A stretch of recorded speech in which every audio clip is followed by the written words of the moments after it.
Hello बच्चों, part 2 के साथ हाजिर हैं। चलिए, रियल नंबर का हम लोगों ने पहला एक पार्ट कंप्लीट कर चुका है, जिसमें कुछ थोड़ी बहुत हम लोगों ने बेसिक बातें की थी, कुछ क्वेश्चन प्रॉब्लम सॉल्व किए थे। उसके बाद आज मैं पार्ट 2 इसका करने वाला हूँ, रियल नंबर्स का, जिसमें हम लोग क्वेश्चन प्रैक्टिस कर रहे हैं। चलिए, बिना ज़्यादा बातचीत किए हुए इसको स्टार्ट करते हैं। एक तरह से आप लोग के लिए लेक्चर रिवीजन के लिए यूज़ करिए, इन चीज़ों को ज़्यादा बेनिफिशियल रहेगा। चलिए फिर स्टार्ट करते हैं। ये वो चीज़ें हैं जो हम लोग कल ख़त्म कर चुके थे। क्वेश्चन नंबर 10 तक आई थिंक हम लोगों ने कल लिया था। आज हम लोग उसके आगे की बातें करेंगे। हाँ, 10 तक की चीज़ें हम लोगों ने कंप्लीट कर ली थी कल। आज हम लोग उसके बाद से आगे की जो भी बातें हैं उनको स्टार्ट करते हैं, ठीक है। चलिए, क्वेश्चन नंबर 11 को देखिए क्या कह रहा है। Use Euclid division lemma. आपको यूज़ करना है यूक्लिड डिवीज़न लेमा। अच्छा, इससे पहले मैं बता दूं आपको, ये Euclid division lemma I think syllabus से इस बार कट है, तो इसमें इससे ज़्यादा सवाल वगैरह आएंगे नहीं, बट ये बेसिक सी चीज़ है। वो ये डिवाइड जैसे आप करते हो, normal divisor is equal to quotient plus remainder multiply something करके लिख देते हो, उसी पे बेस्ड है, ठीक है। State for what positive integer a and b, किसी भी positive integer a and b के लिए there exist a unique integer q and r such that a is equal to b q plus r where r must be satisfied. अच्छा, r must be satisfied कहने का मतलब क्या हो गया कि ये जो किसी भी नंबर को अगर आप किसी भी नंबर से डिवाइड करते हो, जैसे इसकी हम बात करें, पर्टिकुलर इस क्वेश्चन में बात करें, तो यहाँ पर लिखा हुआ है a is equal to b q plus r, ये लिखा हुआ है।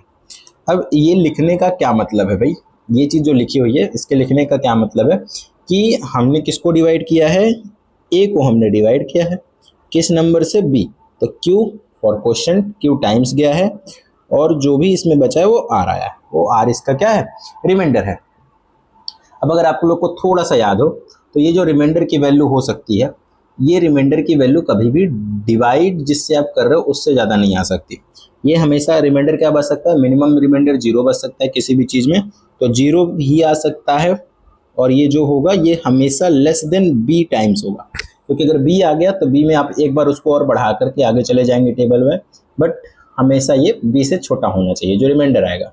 रिमाइंडर कभी मान लीजिए आप 5 से डिवाइड कर रहे हो तो 5 रिमाइंडर कभी नहीं आ सकता, या तो 0 आएगा, 1 आएगा, 2 आएगा, 3 आएगा, 4 आएगा, सिर्फ यहीं तक रिमाइंडर आ सकता है, इसके बाद रिमाइंडर नहीं आ सकता है।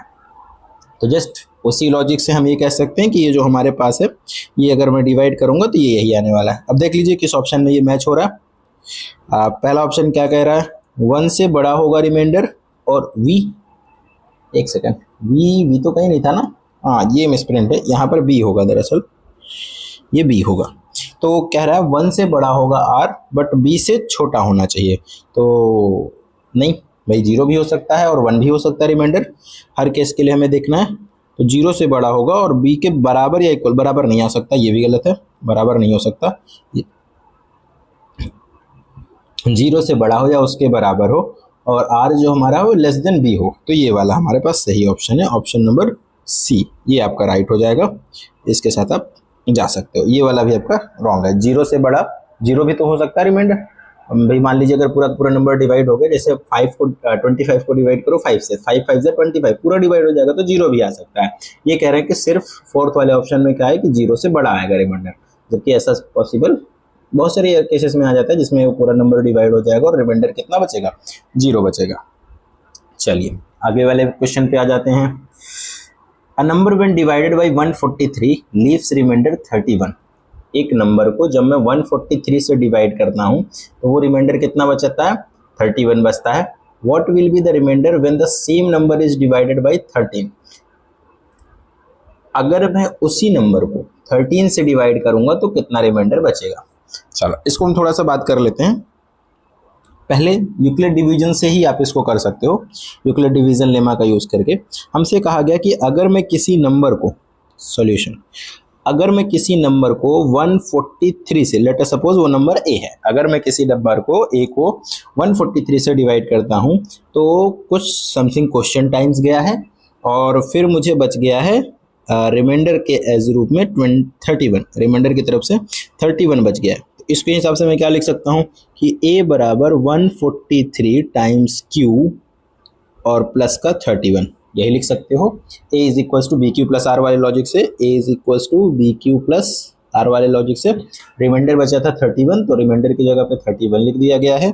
ये हमारे पास रिमाइंडर है, ये हमारा 31 रिमाइंडर हो चुका है। अब कहा जा रहा है अगर मैं इसी नंबर ए को 13 से डिवाइड करूंगा तो रिमाइंडर क्या बचेगा, ये मुझे बताना है।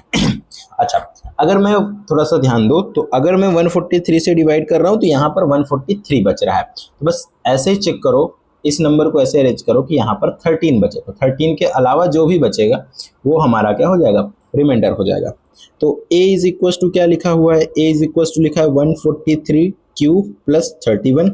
अगर मैं इसको लिखना चाहूँ 13, एक सेकेंड, अगर मैं इसको 13 के हिसाब से लिखना चाहूँ तो क्या मैं 143 को 13 से डिवाइड कर सकता हूँ? तो जी बिल्कुल, 143 को भी आप 13 से डिवाइड कर सकते हो। और बल्कि ये कितने टाइम्स जाएगा, एक बार तो ये 1 हो गया और यहाँ से आपने 13 को कॉमन ले लिया। अगर आपने यहाँ से 13 को कॉमन ले लिया तो क्या बचेगा, ये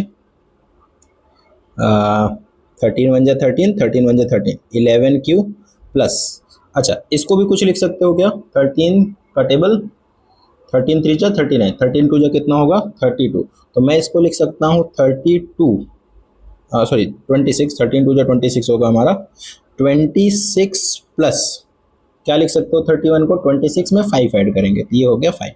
अब मैं इसमें से अगर 13 कॉमन ले लूँ तो 13 कॉमन लेने के बाद बच गया 11 क्यू प्लस 2 और ये प्लस 5 एक्स्ट्रा बच गया। इस 5 से आप 13 कॉमन नहीं ले सकते। तो क्या मैं इस a नंबर को a बराबर 13 टाइम्स, इस पूरे को ध्यान से देखो, ये वाला जो पूरा नंबर है मेरे पास, ये वाला जो पूरा नंबर आया, इस पूरे नंबर को मैं क्या लिख सकता हूँ, इस पूरे नंबर को कुछ भी एक मान करके वैल्यूज आप रिप्लेस कर सकते हो। जैसे भाई 11 क्यू एक इंटीजर होना चाहिए, b की वैल्यू एक इंटीजर आनी चाहिए, ऑब्वियस सी बात है। जब हम यूक्लिड डिवीजन लेमा में बात करते हैं तो यहाँ पर जो q है, सॉरी b मैंने कह दिया था, ये जो q है ये एक इंटीजर होना चाहिए और हम डिवाइड भी एक इंटीजर से ही करते हैं, ठीक है। तो यहाँ पर ये आ गया हमारे पास 13 इंटू सम m, कॉन्स्टेंट मान लिया इस पूरे को, किसको 11 क्यू प्लस 2 को, और यहाँ पर आ गया प्लस का 5। तो ये मुझे क्या कह रहा है, ये जो a है अगर मैं इसको 13 से डिवाइड करूंगा तो m टाइम्स जाएगा, प्लस कितना रिमाइंडर बच जाएगा 5 एज अ रिमाइंडर बच जाएगा। तो हमारा आंसर क्या हो जाएगा 5 है किसी ऑप्शन में, लास्ट ऑप्शन में मुझे 5 दिख रहा है, ये वाला ऑप्शन आपका राइट आंसर हो जाएगा इस क्वेश्चन के लिए। चलिए आगे बढ़ें नेक्स्ट क्वेश्चन की ओर। Which of the following is an irrational number. अच्छा, इरेशनल नंबर की पहचान क्या थी भाई, इरेशनल नंबर की पहचान भाई repeating, terminating, non repeating, terminating, एक ये बनते थे, दो और बनेंगे, क्या बनेंगे, repeating, non terminating, non repeating, non terminating. अगर ये वाले डेसिमल्स हैं तो ये रेशनल नंबर होते हैं, और ये वाला एक ही रेशनल बचता है जो नॉन रिपीटिंग नॉन टर्मिनेटिंग आता है, इसको हम क्या बोल सकते हैं, इसी को हम कहते हैं इर्रेशनल नंबर। इसी को कौन सा नंबर कहा जाता है, इर्रेशनल नंबर। तो हमसे पूछा गया इनमें से कौन सा इर्रेशनल है, ये इसका पूछ रहा है, तो बता दो भाई। अगर देखो तो ये तो 22/7 है, ये तो सीधे p अपॉन क्यू के फॉर्म में है, तो इसमें तो सोचना ही नहीं, ये तो रेशनल निकला, ये वाला हमारा रेशनल हो गया। ये वाला कैसा डेसिमल एक्सपेंशन है, तो देखो ये टर्मिनेट कर गया, हमें कैसा चाहिए जो नॉन रिपीटिंग हो, नॉन टर्मिनेटिंग हो, वही हमारा रेशनल नंबर होगा, उसके अलावा और कोई भी, सॉरी इरेशनल नंबर होगा, उसके अलावा और कोई भी इरेशनल नंबर नहीं होगा। तो ऐसा इसमें से कौन सा नंबर है जो नॉन रिपीटिंग हो और नॉन टर्मिनेटिंग, दोनों में नॉन नॉन शब्द आ जाने चाहिए, आपके काम हो जाएगा आपका। तो ये कह रहे हैं भैया हम तो टर्मिनेट हो गए, ये क्या हो रहा है, ये तो टर्मिनेट हो गया, यानी इन्हीं में से कोई दो में से एक केस हो जाएगा, तो ये तो टर्मिनेटिंग में चला गया यानी रेशनल चला गया। इसके ऊपर बार लगा है, अब बार का मतलब क्या होता है, वही चीज बार बार रिपीट हो रही है। तो 3.1416 ये क्या लिखा है 3.1416 इसलिए यही वाली यूनिट बार बार रिपीट हो रही है, इसलिए सिर्फ इसके ऊपर क्या लगा हुआ है, बार लगा हुआ है। अब अगर ये रिपीट हो रहा है इसका मतलब ये रिपीटिंग में जाएगा, इसका मतलब किस में जाएगा, रिपीटिंग, और ये कभी खत्म नहीं हो रहा, तो रिपीटिंग है नॉन टर्मिनेटिंग, तो रिपीटिंग नॉन टर्मिनेटिंग ये थर्ड वाला केस है, यानी ये रिपीटिंग है और नॉन टर्मिनेटिंग, तो ये भी हमारा किस में आ गया, रेशनल में आ गया। ये भी हमारा, ये तो सीधे p/q के फॉर्म में था, ये भी रेशनल में आ गया। अब ये जो फोर्थ वाला दे रखा इसमें देखो इसमें लिखा 3.14114 अब इसमें एक चीज़ तो ये इंड हो नहीं रहा है, मतलब नॉन रिपीटिंग तो सीधे नॉन टर्मिनेटिंग तो डायरेक्ट मिल गया। ये कैसा हो गया? Non terminating. अब चेक करो क्या ये रिपीटिंग है कि नॉन रिपीटिंग है। अगर ये नॉन रिपीटिंग हुआ तो काम बन गया। नॉन रिपीटिंग का मतलब कोई भी ऐसा पेयर नहीं मिलना चाहिए जो बार बार रिपीट करे। मान लो मैंने कह दिया 1 4, तो आगे 1 11 आ गया, मतलब ये भी रिपीट नहीं हो रहा है। मैंने कहा 1, अगला 4 आ गया, ये रिपीट नहीं हो रहा है। 3 डिजिट को देखो 141 141, लेकिन यहाँ पर रिपीट नहीं हुआ, यानी यहाँ पर गलत हो गया, ये भी रिपीट नहीं हो रहा। तो ये हमारा ऐसा है कि जिसमें से कोई पेयर नहीं मिलेगा, बदल गया, तुरंत बदल गया, 4 4 डिजिट का भी ऐसे कोई भी पेयर नहीं मिलने वाला है आपको। यानी ये वाला हमारा क्या हो गया? Non terminating non repeating. तो जिसमें नॉन टर्मिनेटिंग और नॉन रिपीटिंग दोनों है, वही हमारा कौन सा हो जाता है? इर्रेशनल नंबर हो जाता है। यानी मैं बिना किसी शक और संकोच के ये कह सकता हूँ कि ये जो ऑप्शन नंबर डी है ये आपका करेक्ट आंसर हो जाएगा। यही हमारा नॉन टर्मिनेटिंग भी है और ये नॉन रिपीटिंग भी जा रहा है। इर्रेशनल नंबर होने के लिए क्या जरूरी है? इर्रेशनल नंबर होने के लिए जरूरी है कि वो नंबर नॉन टर्मिनेटिंग हो, नॉन रिपीटिंग हो। ठीक, चलिए नेक्स्ट क्वेश्चन पे आ जाते हैं। पाई इज अब हाँ बताइए भाई, पाई क्या है? पाई हमारा कैसा नंबर है? एक इंटीजर है, एक रेशनल नंबर है, एक इर्रेशनल नंबर है, या नन ऑफ दिस? पहला ऑप्शन क्या है? पहला ऑप्शन कह रहा है एक इंटीजर है, दूसरा है एक रेशनल नंबर है, या एक इर्रेशनल नंबर है। नन ऑफ दिस में तो बाद में जाइएगा, बस इन्हीं में से बताइए। तो पाई की वैल्यू क्या होती है? पाई की वैल्यू अगर याद हो, पाई की वैल्यू क्या होती है? पाई की वैल्यू होती है हमारे पास 3.14159265 एंड सो ऑन। ये डॉट डॉट डॉट ऐसे ही आता चला जाता है। पाई हमारा कितना रहता है? अब इसमें बताओ, पहली चीज़ तो ये नॉन टर्मिनेटिंग है, और रिपीट हो रहा है क्या? नहीं, ये रिपीट नहीं हो रहा है। सब इर्रेशनल नंबर, इंटीजर है नहीं, पॉइंट में आता है। Rational number P upon Q के फॉर्म में होता है, और ये हमारा कभी खत्म नहीं होता। तो पाई हमेशा एक इर्रेशनल नंबर है। तो ऑप्शन नंबर सी आपका क्या हो जाएगा? राइट आंसर हो जाएगा इस वाले क्वेश्चन के लिए, ऑप्शन नंबर सी। चलिए नेक्स्ट क्वेश्चन की ओर। 2.35, अगर मैं 2.35 की बात करूं तो 2.35 के ऊपर क्या लगा है? बार लगा हुआ है। अगर ये बार लगा है तो आपको ऐसा है, बार का मतलब पता है। बार का मतलब होता है कि बारंबार आ रहा है। बार का मतलब क्या होगा? बार बार वही चीज आ रही है। तो इसका मतलब ये 35 35 35 35 एंड सो ऑन, यही आता चला जा रहा है। तो बार बार ये रिपीट कर रहा है और ये खत्म हो नहीं रहा है, तो रिपीटिंग है एंड नॉन टर्मिनेटिंग है। ये नंबर हमारा कैसा है? रिपीटिंग में आता है और नॉन टर्मिनेटिंग में आता है। अगर ये नंबर रिपीटिंग और नॉन टर्मिनेटिंग है, इसका मतलब है किस कैटेगरी में गया? रेशनल नंबर के। तो ये हमारा रेशनल नंबर हो गया, यानी ऑप्शन नंबर बी इसका करेक्ट आंसर हो जाएगा। Option number b, that is rational number. चलिए नेक्स्ट बढ़ते हैं। आज इसको पूरा एकदम बढ़िया से खत्म कर लेंगे, फिर अगले लेक्चर से हम लोग एक लेक्चर में एक चैप्टर को पूरा फिनिश किया करेंगे, ताकि रिवीजन अच्छे से हमारा हो सके। ठीक है, चलिए बताइए अब ये वाला नंबर कैसा है?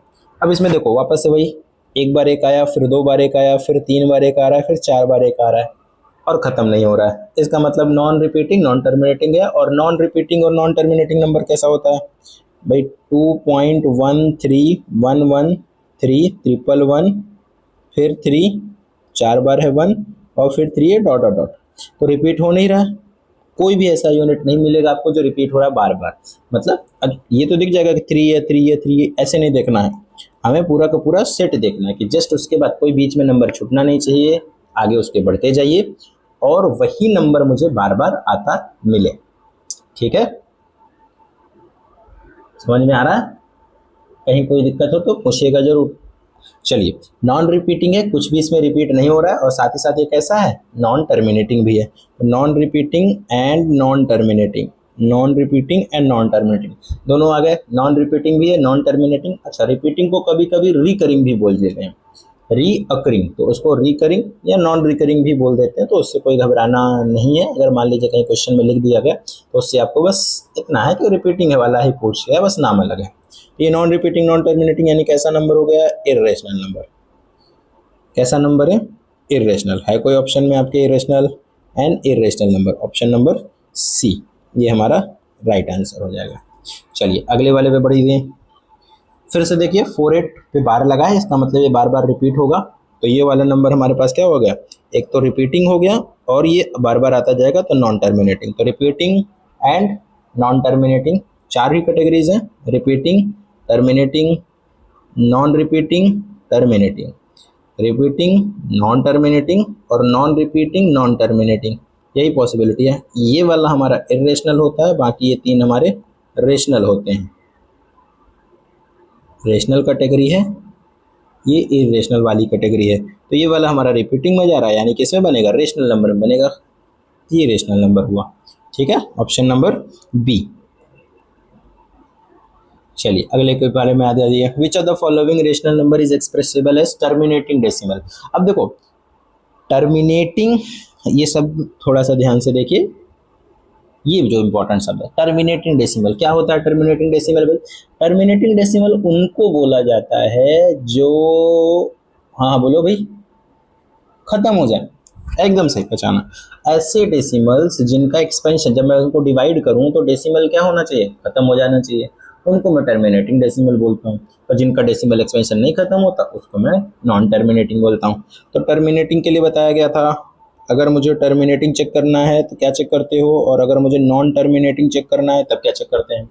टर्मिनेटिंग चेक करना है तो ये चेक करना है कि जो न्यूमरेटर, सॉरी डिनोमिनेटर है, उसमें 2 का फैक्टर या और 5 का फैक्टर होना चाहिए और बोथ होना चाहिए। अगर ये आया तो वो टर्मिनेटिंग है। अगर इसके अलावा कुछ डिनोमिनेटर में बच गया, एक्सेप्ट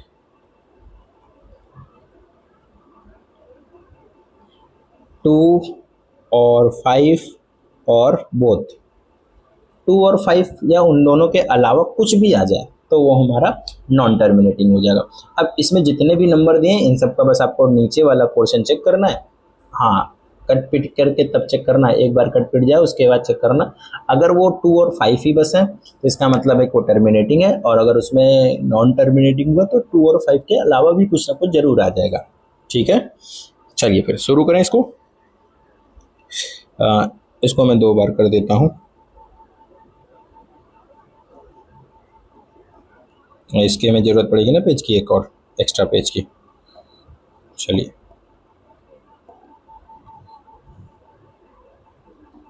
इसको हम रफ कर देते हैं और इस पर सोल्यूशन कर लेते हैं। अब जैसे देखिए पहला वाला क्या दे रखा है, 124/165। पहला क्या दिया है भाई? 124/165। तो सबसे पहले देख लो कट पिट तो नहीं रहा है, तो कट पिट जाए तो काम थोड़ा सा काट पिट देना, उसके बाद चेक करना है। तो 165 को क्या लिख रहे हो? 165 का एलसीएम क्या आएगा? 165। तो 5 से इसको डिवाइड करो, 5 3 ज़ा 15, 5 3 ज़ा 15, 3 से काटा 11 आया, और यहाँ पर 11 से कट किया 1 आ गया। और 124 का क्या होता है? 124 पूरा का पूरा सॉल्व होने के बाद चेक करना, ठीक है, बीच में नहीं चेक कर लेना। तो 2 से डिवाइड करोगे, 2 6 ज़ा 12। फिर ऊपर वाले से अगर नहीं कट रहा है तो कोई बात नहीं, उसको छोड़ दो, ठीक है, कटे तो देख लेना, अदरवाइज ऊपर वाले से उतना हमें कोई खास मतलब इसमें नहीं रहता है। जैसे अब इसमें आ गया तो ये 2 6 ज़ा 12, 2 2 3 1, और ये 31 से सीधा होगा। तो ये वाला है मेरे पास 2 इंटू 2 इंटू 31 अपॉन, ये है मेरे पास 5 इंटू 3 इंटू 11। तो कुछ वैसे कट नहीं रहा, तो सीधे इसमें देखो 5 तो है, बट 5 के अलावा भी मेरे पास कुछ ना कुछ आ गया, जैसे 3 एंड 11। अगर 3 भी होता, सिर्फ कोई एक भी होता, तो भी ये हमारा जो डेसिमल एक्सपेंशन बना ये कैसा हो जाता? नॉन टर्मिनेटिंग हो। अभी ये कैसा है, सॉरी टर्मिनेटिंग हो जाता, अभी ये कैसा है? नॉन टर्मिनेटिंग है। इसमें 2 5 तो है, लेकिन 5 के अलावा भी चीज़ें आ गई हैं। 5 के अलावा कौन सा नंबर आ गया है? 5 के अलावा पे कौन सा नंबर है? 5 के अलावा हमारे पास इसमें 3 एंड 11 आ गया, तो ये कैसा नंबर बन गया? नॉन टर्मिनेटिंग बन गया। अब अगला वाला देखो, सेकंड वाला, तो ये वाला तो नॉन टर्मिनेटिंग हो गया। सेकंड 131/30। अब मेरे ख्याल से 131 तो कटेगा नहीं, 30 का देख लो, 30 को क्या लिख सकते हो? 131। और 30 को क्या लिख सकते हैं? 30 को लिख सकते हैं पहले चीज़ तो 3 इंटू 10, तो 10 का मतलब 5, 3 इंटू 2 इंटू 5, यही लिखा जाएगा। अब जैसे 3 इंटू 2 इंटू 5 तुमने लिखा तो तुम्हें पता चल रहा है भाई इसमें तो 2 भी है,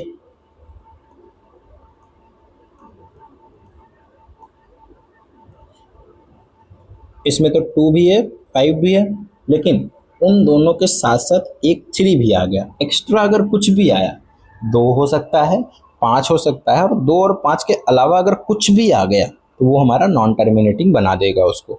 यानी ये भी कैसा हो जाएगा, नॉन टर्मिनेटिंग। हमसे कौन सा पूछा है भाई, which one of the following rational number is expressible as terminating, इनमें से टर्मिनेटिंग कौन सा है। अब जैसे ये 625 है, तीसरे वाले का आंसर देखो, तीसरा 2027 अपॉन 625। अगर मुझे याद हो 625 का अगर तुम एलसीएम निकालोगे तो क्या बनेगा, 625 का अगर तुमने एलसीएम निकाला तो यहाँ पर क्या बन जाएगा, 5 से इसको डिवाइड करो, 5 1 जा 5, 5 2 जा 10, 5 5 जा 25, 5 से फिर से कट कर दो, 5 से फिर से इसको कट कर दो, 5 5 5 2 जा 10, 5 5 जा 25, वापस से 5 5 जा 25, 5 1 जा 5। एलसीएम लेना आता है ना, नहीं है तो देखो भाई, इसको मैंने पहले 5 से डिवाइड किया, 5 1 जा 5, 5 2 जा 10 हो जाएगा, फिर 25 2 बचा 25 आ गया। इस तरीके से धीरे धीरे उसको एलसीएम कर लो। अब उसके बाद देखो क्या एलसीएम में नीचे की तरफ 2 है 5 है, या 2 और 5 के अलावा भी कुछ है, तो मुझे सिर्फ 5 दिख रहा है, यानी 2027 होल अपॉन में मैं लिख सकता हूँ 5 की पावर 4, तो सिर्फ 5 की पावर आई है। इसका मतलब ये वाला कैसा हो जाएगा, टर्मिनेटिंग। ये हमारा टर्मिनेटिंग डेसिमल एक्सपेंशन है। तो अभी तो सिर्फ एक ही आया टर्मिनेटिंग, और 462 ये 5 से डिवाइड तो होगा नहीं, पर एक बार मैं चेक कर लेता हूँ डी वाले ऑप्शन को। 462 है नीचे, तो सिर्फ उसी को चेक कर लो। 2 2 जा 4, 2 3 जा 6, 2 1 जा 2, और 231 आ गया मेरे ख्याल से। 231 कैसे डिवाइड होगा, 3 से हो जाएगा, 3 7 जा 21, 3 7 जा 21, 7 से हो जाएगा 11, और 11 से हो जाएगा 1। तो इसमें तो 2 3 7 11 सब आ गए, सबके सब महारथी हैं भाई, सबके बुला लिए। तो इसका मतलब ये कैसा हो जाएगा, ये वाला हो जाएगा नॉन टर्मिनेटिंग। तो हमारे पास राइट ऑप्शन कौन सा हो जाएगा, option number C, this will be your right answer. चलिए आगे बढ़े, उम्मीद है समझ में आ रहा होगा भाई। टर्मिनेटिंग क्या होते हैं, टर्मिनेटिंग मतलब जो नंबर्स खत्म हो जाए। अगर अरे नंबर नहीं खत्म हो जाए भाई, इसका मतलब जिनका डेसिमल एक्सपेंशन खत्म हो जाए, रुक जाए, उसको हम टर्मिनेटिंग कहेंगे। और ऐसे नंबर जिनका डेसिमल एक्सपेंशन नहीं रुक रहा हो, लगातार कुछ ना कुछ आता ही चला जा रहा है, उनको हम बोलते हैं नॉन टर्मिनेटिंग डेसिमल एक्सपेंशंस। ठीक है कोई प्रॉब्लम नहीं होनी चाहिए भाई। चलो आगे बढ़े, थोड़ा जल्दी जल्दी कर रहे हैं क्योंकि ज़्यादा क्वेश्चंस हैं, तो हो जाए टाइम से, ज़्यादा समय ना लगे इनमें रिवीजन करने में। जितना प्रैक्टिस हो सकता है क्वेश्चंस की आप उतना करिए, जहाँ जहाँ दिक्कत लगे हर क्वेश्चंस में उसमें एक्सप्लेन करने के लिए बताइए, मैं उनको कर दूंगा। चलो द डेसिमल एक्सपेंशन ऑफ, और हाँ अगर अभी तक देख रहे हो वीडियो को तो इसको लाइक कर देना और थोड़ा सब्सक्राइब कर देना, कम से कम 50 सब्सक्राइबर में बनाइए, ताकि थोड़ा सा लाइव आके हम लोग पढ़ाई लिखाई कर सके। ठीक है, थैंक यू। बंद नहीं करना है, अभी आगे पढ़ाई करो। The decimal expansion of the rational number will be terminate after. इस डेसिमल एक्सपेंशन का जो डेसिमल एक्सपेंशन होगा वो कितने डिजिट के बाद टर्मिनेट करेगा, ये पूछा जा रहा है। अब बताओ 1 2 3 एंड 4। हाँ अब ये बताना थोड़ा सा, इसके लिए आपको देखना पड़ेगा। तो सबसे पहले क्या करोगे, 10 बनाने की कोशिश करो, कितने 10 बन जाएंगे उससे आपका काम हो जाएगा। तो टोटल कितने 10 बनेंगे भाई, चलो मेरे पास जो नंबर दे रखा है ये नंबर कितना है, ये है 37/2 की पावर 5 इंटू 5 की पावर 1। अब 5 की पावर 1 है मतलब 4 5 की पावर कम है, तो 5 की पावर 4 इंटू 5 की पावर 4 में मल्टीप्लाई कर देता हूँ, जिससे ये बन जाएगा 37 इंटू 5 का पावर 4, और नीचे क्या हो जाएंगे 2 की पावर 5 इंटू 5 की पावर 5, ये भी कंप्लीट हो जाएगा। अच्छा जिनको पता नहीं होगा 5 की पावर 1 इंटू, हाँ भाई अब ये समस्या है, 5 की पावर 1 इंटू 5 की पावर 4, ये कितना होगा, पावर जुड़ जाती है तो 1 + 4 हो जाएगा, बेस सेम होने पर पावर मल्टीप्लिकेशन में जुड़ती है, तो यहाँ पर 5 की पावर 5 आ जाएगा। ठीक है, अच्छा अब ये कितना बन गया, तो ऊपर वाले से उतनी मतलब है नहीं, 5 की पावर 4 अपॉन नीचे बन गए मेरे पास 10, कितने 5 ठो, तो 5 जीरो आ जाएंगे, तो 4 1 5। ठीक।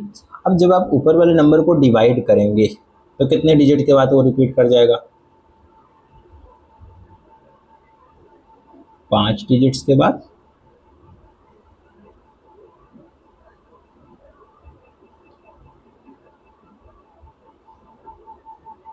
पांच डिजिट तो अच्छा टर्मिनेट कर जाएगा वो बताना था ना हमको, तो यार पूरा मल्टीप्लाई करना पड़ेगा क्या इसके लिए। 2 की पावर 5 था, 5 है ना, हाँ 2 की पावर तो 5 है, इंटू 5 की पावर 1 है। चलिए थोड़ा सा कर लेते हैं, देख लिया जाए। यहाँ पर आ गया हमारे पास 37 इंटू 5 का पावर 4 कितना होगा, 5 का पावर 4 हो गया हमारे पास 5 5 25, 625, तो 625 अपॉन में 5 जीरो। अब 625 इंटू 37 कितना होता है, 625 इंटू 37, तो 625 इंटू का 37 आप करेंगे तो 7 5 ज़ा 35, कैरी हो गया 3, 7 2 ज़ा 14, 17 हो गया, कैरी हो गया 1, 7 6 ज़ा 42, 42 और 1, 42 1 कितना होता है भाई, 42 एंड 1 43, 3 5 ज़ा 15, 3 2 ज़ा 6 6 7, 6 3 ज़ा 18, है ना। चलो 5 2 1, एक कैरी कैरी एक यहाँ पे बता था, 8 4 12 13, और एक यहाँ पर ये आ गया 2 हो जाएगा, तो ये मेरे पास आ गया 23125 अपॉन का 10,000, एक जीरो और बढ़ेगा तो 5 जीरो पर लग जाए, 1 2 3 4 5, तो ये बन रहा है 0.23125। तो जो ये डेसिमल एक्सपेंशन हमारा टर्मिनेट कर रहा है इसमें तो 5 डिजिट लग रहे हैं, 1 डेसिमल प्लेस के बाद नहीं रिपीट करेगा, टर्मिनेट बचा है ना 37 की पावर 2 की पावर 5 इंटू 5, इसमें तो 5 डिजिट्स आ रहे हैं।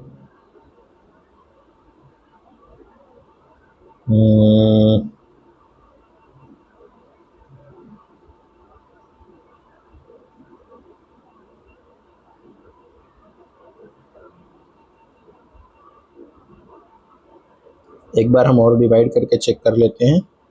चलिए इसको तो हटा देते हैं, यहाँ पर मैं डायरेक्टली कर रहा हूँ 37 इंटू 2 की पावर 5 था तो 4 कर लीजिए, एक पावर आप 10 के साथ 5 के साथ भेज दीजिए तो 10 हो जाएगा, और जब इसको मैं डिवाइड करूँगा तो एक बार 2 से करिए, एक बार 2 से करेंगे तो 2 1 जा 2, 2 8 जा 16.5, फिर एक बार और 2 से करिए, क्योंकि 4 पावर है ना तो 4 बार आप कर सकते हो, एक बार और 2 से करिए, 2 9 जा 18.9.25, 9.25 डिवाइडेड बाई 2 का पावर 3 यानी 2 इंटू 2 इंटू 2 टू 10, एक और 2 से कर दीजिए, 2 4 जा 8, 2 5 जा 10, 2 6 जा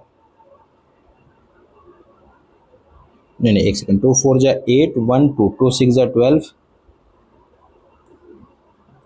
2 6 जा 12, 2 2 जा 4 और 2 5 जा 10, फिर 2 से कर दीजिए, 2 2 जा 4, 2 3 जा 6, 2 1 जा 2, फिर 5 बचा, 5 को वापस से लिख सकते हो 2 5, एक बार और 2 से कहेगा तो 2 1 जा 2, 0.21 जा 2, 2 5 जा 10, 2 6 जा 12, फिर 5 बचा 2 5, और एक नीचे 10 और है, तो जैसे ही आप इसको डिवाइड करोगे 2 5 जा 10, 2 6 जा 12, 2 2 जा 4, 2 5 जा 10, 4 बार डिवाइड किया ना, ज़्यादा तो नहीं कर दिया, 2 बार यहाँ पे कर दिया था अच्छा तो 4 ही पावर था ना, तभी तो एक ज़्यादा हो गया, सॉरी सॉरी सॉरी, एक ज़्यादा हो गया, आपको यहीं पर रुक जाना चाहिए था।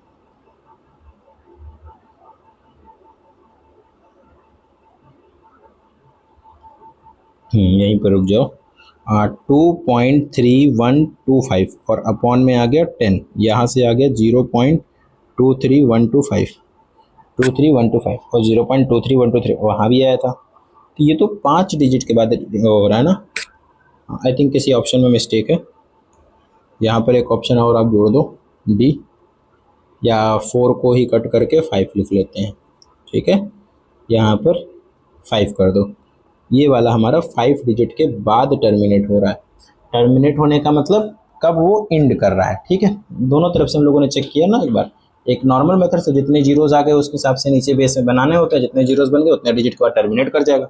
और एक नॉर्मल मेथड जो बेसिकली डिवाइड करके किया था हमने अभी, दोनों से सेम वही आंसर आ रहा है। 5 डिजिट लग रहे हैं इसको टर्मिनेट करने के लिए। Terminate after the 1 decimal place, 3 decimal place, 2 decimal place, 5 decimal, तो 5 आ रहा है। चलो नेक्स्ट पे आ जाओ। The decimal expansion of the number will terminate after. अब इसको भी एक बार चेक कर लो, तो इसको करने से कंफर्म हो जाएगा।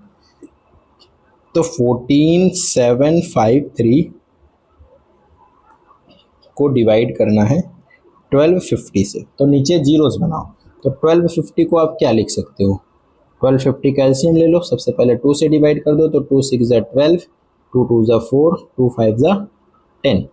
5 से करो, ये 5 की पावर 4 है क्या, तो ऑब्वियस सी बात है कितनी बार जाएगा, 4 बार। तो 5 1 ज़ा 5, 2 25, 5 से इसको कट करोगे 25 टाइम्स जाएगा, फिर 5 से कट करोगे 5 टाइम्स जाएगा, 5 1 ज़ा 5। तो ये कुछ और नहीं लिखा है, 14753 अपॉन 2 की पावर 1 इंटू 5 की पावर 4 लिखा है। अगर मैं इसमें 2 की पावर 3 और 5 की पावर 3 से मल्टीप्लाई कर दूं, सॉरी 2 की पावर 3 से और 2 की पावर 3 से मल्टीप्लाई कर दूं, डिवाइड कर दूं, तो कोई फ़र्क नहीं पड़ेगा, बट मेरा काम हो जाएगा। तो 14753 इंटू, दरअसल वो 8 हो गया, और यहाँ पर कितने जीरोस बन गए, देखो 2 की पावर 3 यहाँ पर, 2 की पावर 1 यहाँ पर, तो 2 की पावर 4 इंटू 5 की पावर 4। अब इसको आप लिख सकते हो 4 बार जीरोस, क्योंकि 4 पेयर बन गए 10 के, तो 2 इंटू 5 एक 10 होता है, और 4 बार हैं इसलिए 4 जीरोस। ये 4 डिजिट के बाद ये अपने आप को रिपीट कर देगा। 4 डेसिमल प्लेसेस के बाद है किसी ऑप्शन में, फोर्थ ऑप्शन आपका राइट आंसर हो जाएगा। तो क्या करना रहता है, कितने डिजिट के बाद रिपीट कर रहा है, तो आप नीचे जीरोस बनाइए, जितने 2 और 5 के कॉमन पावर आ जाएगी उतने डिजिट के बाद वो रिपीट कर जाएगा, और उतने डिजिट के बाद वो टर्मिनेट कर जाएगा अपने आप को, ठीक है। 2 और 5 की कॉमन पावर्स। चलिए आगे बढ़ें। कुछ डिवाइड वगैरह हो रहा हो तो उसको जरूर चेक करिए। चलो नेक्स्ट पे आ जाते हैं। A number is 1.732, 1.732। ये जो एक नंबर है ये क्या है, एक इंटीजर है, एक रेशनल नंबर है, एक इरेशनल नंबर है, या नन ऑफ दिस। तो सबसे पहले चीज़ तो इंटीजर तो नहीं दिख रहा है। इंटीजर में पूरे के पूरे पॉजिटिव नंबर होते हैं, निगेटिव नंबर होते हैं, इंक्लूडिंग जीरो हो सकता है, मतलब एक प्योर नंबर होना चाहिए, डेसिमल में नहीं होना चाहिए। ये तो डेसिमल में है, तो ये रेशनल भी हो सकता है, ये इरेशनल भी हो सकता है। अब रेशनल इरेशनल के लिए पहले इसका डेसिमल एक्सपेंशन देख लीजिए। तो ये ख़त्म हो गया है, तो रिपीट भी नहीं कर रहा है, कोई चीज़ वापस से वही बार बार नहीं आ रही है, और ये टर्मिनेट भी कर गया। तो ये नॉन रिपीटिंग टर्मिनेटिंग यानी तीसरा वाला टाइप बन गया, 4 में से थर्ड वाला, तो ये रेशनल नंबर हुआ। अगर इसमें नॉन रिपीटिंग नॉन टर्मिनेटिंग आता तब जाकर के कहीं ये हमारा कुछ नंबर बनता। ये जो नंबर दिया है ये हो गया हमारे पास एक रेशनल नंबर, ठीक है। चलिए अगला क्वेश्चन देखिए। If a and b are two positive integers such that the least prime factor of a is 3। इस सेंटेंस को ध्यान से देखिए। जो 3 है, जो हमारे पास ए है, इसका लीस्ट प्राइम फैक्टर क्या है, 3 है। तो सबसे पहले इसको लिख लेते हैं। ए का जो लीस्ट प्राइम फैक्टर है वो 3 है, यानी ए इंटू ए को क्या लिखोगे, 3 इंटू एम समथिंग लिखोगे। अब इसमें से कह रहा है कि वो जो 3 है वो सबसे छोटा वाला प्राइम फैक्टर है, यानी इसको और इससे छोटे किसी प्राइम नंबर के मल्टीपल में नहीं लिख सकते हो। ये जो m की वैल्यू है, ये m की वैल्यू ये ग्रेटर देन और इक्वल टू 3 होनी चाहिए। भाई m 3 भी हो सकता है या 3 से कोई बड़ा होना चाहिए। And the least prime factor of b is 5। और जो बी है दूसरा नंबर है, इसका एक लीस्ट प्राइम फैक्टर है जो कि 5 है। तो n की वैल्यू 5 या 5 से आगे की बड़ी ही होंगी, उससे छोटी नहीं हो सकती है प्राइम नंबर्स में अगर मैं बात करूं तो। बाकी वैसे नंबर्स में तो हो सकती है, ठीक है। तो n की जो वैल्यू है, अब ये 5 से छोटा नहीं जा सकता। मतलब अगर आपको लग रहा है n की वैल्यू 1 हो गई तो क्या हो गया, आप n की वैल्यू मान लो 2 हो गई तो क्या कर सकते हो, अगर n की वैल्यू 2 हो गई तो आप लिख सकते हो b को 5 इंटू 2। तो इसका प्राइम फैक्टर 5 थोड़ी ना रह गया, अब तो ये 2 का होगा, मल्टीपल भी चल रहा है ना, तो लीस्ट प्राइम फैक्टर फिर इसका 2 हो जाएगा। इसलिए यहाँ वाली वैल्यू हमेशा ग्रेटर देन और इक्वल टू 5 होनी चाहिए उस सेंटेंस के अकॉर्डिंग, ठीक। अच्छा, ये दो कंडीशंस आ गई। अब हमसे पूछा क्या है, then the least prime factor of a plus b is. a plus b का अब आपको बताना है। तो a प्लस बी को आप क्या लिख सकते हो भाई, a प्लस बी को आप लिख सकते हो 3m प्लस 5n। अब इसमें से देख करके आपको बताना है। तो m की जो लीस्ट वैल्यूज है वो 3 हो सकती है, n की जो लीस्ट वैल्यूज है वो 5 हो सकती है। तो एक बार इनको पुट कर दीजिए। तो 3, मान लीजिए मैं एक नंबर निकाल लो, 3 इंटू 3 प्लस 5 इंटू, इस पे 5 या 5 से बड़ी कोई भी नंबर ले सकते हो, 5 से बड़ी कोई भी प्राइम नंबर आप ले सकते हो। तो यहाँ पर मैं सबसे स्मॉलेस्ट वाला ही ले लेता हूँ। तो 3 3 जा हो गया 9 प्लस 5 5 जा हो गया 25। तो एक केस का मैंने डिस्कशन कर लिया यहाँ पर, केस 1। बाकी आप m और n की वैल्यूज को कुछ भी ले सकते हो। मैंने 3 5 लिया है, आप इसके बाद 5 ले सकते हो, 7 ले सकते हो, और इधर ले सकते हो 7 11। इनमें से कोई भी एक वैल्यूज को पिक कर सकते हो। कोई भी पेयर किसी के भी साथ भी इस्तेमाल किया जा सकता है, क्योंकि ये सब के सब इसको सेटिस्फाई करेंगे। कोई भी पेयर बना सकते हो, इसके बाद भी इनफाइनाइट नंबर से बना सकते हो। तो 25 9 कितना हो गया, 34। अब 34 का लीस्ट प्राइम फैक्टर क्या होगा, 34 का लीस्ट 8 से कटेगा नहीं, 5 से कट नहीं रहा है, 2 3 से कटेगा नहीं, सिर्फ क्या बचा, ये सिर्फ 2 का प्राइम फैक्टर बन रहा है। तो ऑप्शन नंबर ए है किसी में ना, बस यही आपका करेक्ट आंसर हो जाएगा इसका, ठीक है भाई। इसको 34 को क्या लिखोगे, 2 इंटू 17 लिख सकते हैं ना। तो 2 मिल गया फैक्टर इसका, और ये प्राइम नंबर है, तो लीस्ट प्राइम फैक्टर में क्या आ जाएगा, 2 आ जाएगा हमारे पास। कोई प्रॉब्लम। चलिए, अंडर रूट टू एक कैसा नंबर है भाई, अंडर रूट टू। अच्छा, इसकी अगर वैल्यू याद हो, मैंने वैसे ही बता रखा है, अंडर रूट के अंदर कोई भी अगर प्राइम नंबर आ गया तो इसका मतलब ये कौन सा नंबर हो जाता है, इर्रेशनल नंबर। अंडर रूट के अंदर अगर कोई भी नंबर एक प्राइम नंबर आ जाता है, जैसे under root 3, under root 5, under root 7, under root 11, ये सब के सब कैसे हैं, इर्रेशनल नंबर। यानी ये कभी भी ख़त्म नहीं होंगे, इनकी वैल्यूज एंड नहीं होगा, वो आते चले जाएंगे, आते चले जाएंगे, आते चले जाएंगे, ठीक है। तो ये सीधे और डायरेक्ट देख करके बोल सकते हो, अगर अंडर रूट के अंदर प्राइम नंबर है, इसका मतलब वो इर्रेशनल नंबर्स होंगे, ठीक है। 1/√2। अब इनको थोड़ा सा आपको सॉल्व करना पड़ता है, जैसे ही कुछ लिख करके दे दे तो इसको आप रेशनलाइज कर दो। रेशनलाइज जैसे ही करोगे तो 1/√2 कितना हो जाएगा, जैसे ही आपने इसको रेशनलाइज किया, रेशनलाइज करने के बाद ये बन गया √2/2। तो 1.2 का मतलब तो होता है 1/2 का मतलब होता है 0/5 इंटू √2। अब बताओ, अगर मैं किसी एक ना खत्म होने वाले नंबर का, ये जो कि √2 कैसा है, एक इन ना होने वाला नंबर है, उसको एक मल्टीप्लाई कर रहा हूँ 0.5 से, तो वो बस मल्टीप्लाई होगा, बाकी करता चला जाएगा, उससे फर्क तो पड़ने वाला नहीं है।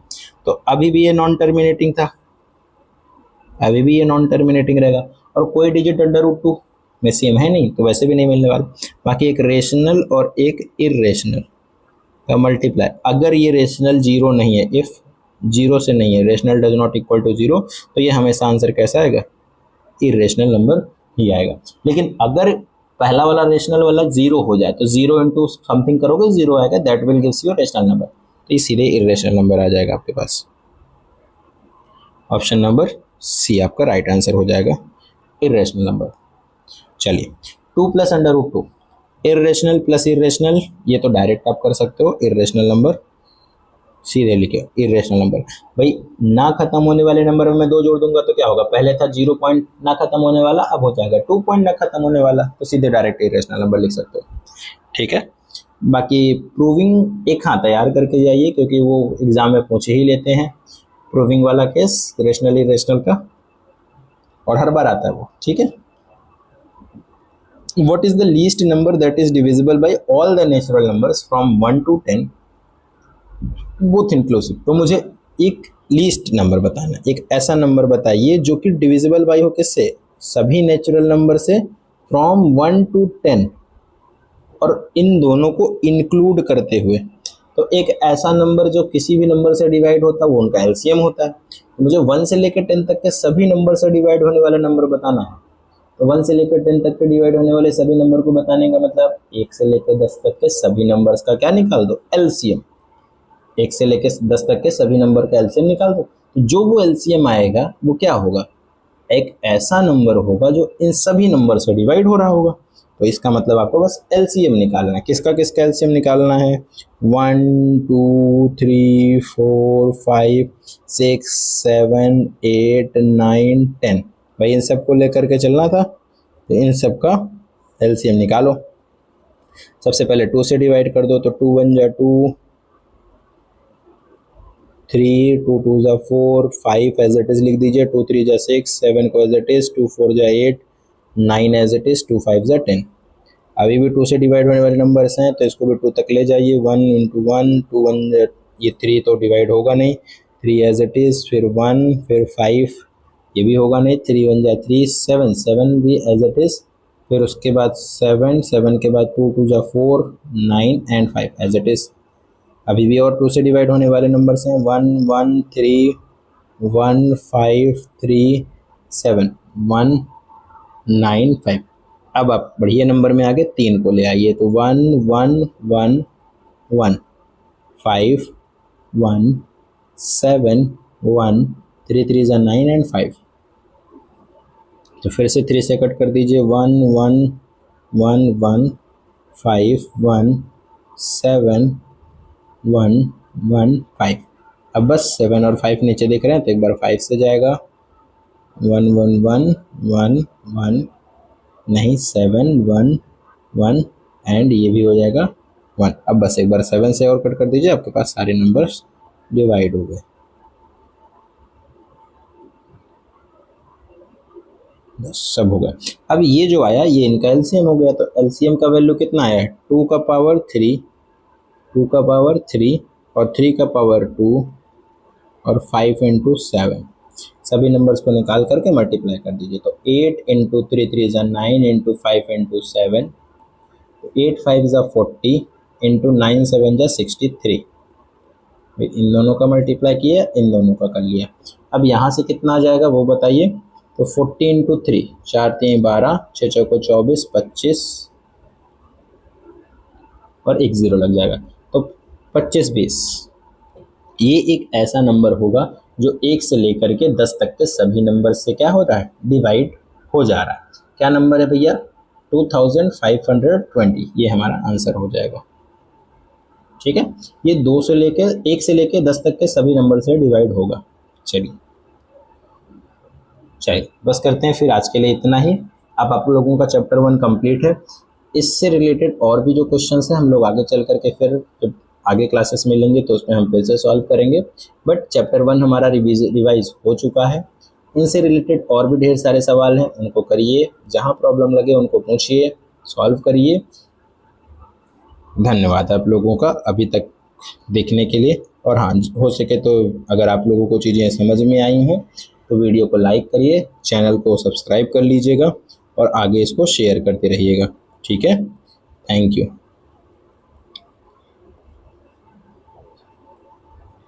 Thank you all.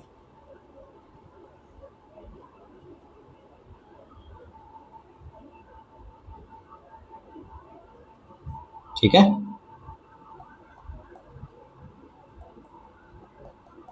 बस मिलते हैं फिर अगले लेक्चर में नई चीज़ों के साथ। में भी हो सकता है second chapter with polynomial. Thank you. और हाँ, लाइक ज़रूर कर देना सभी लोग।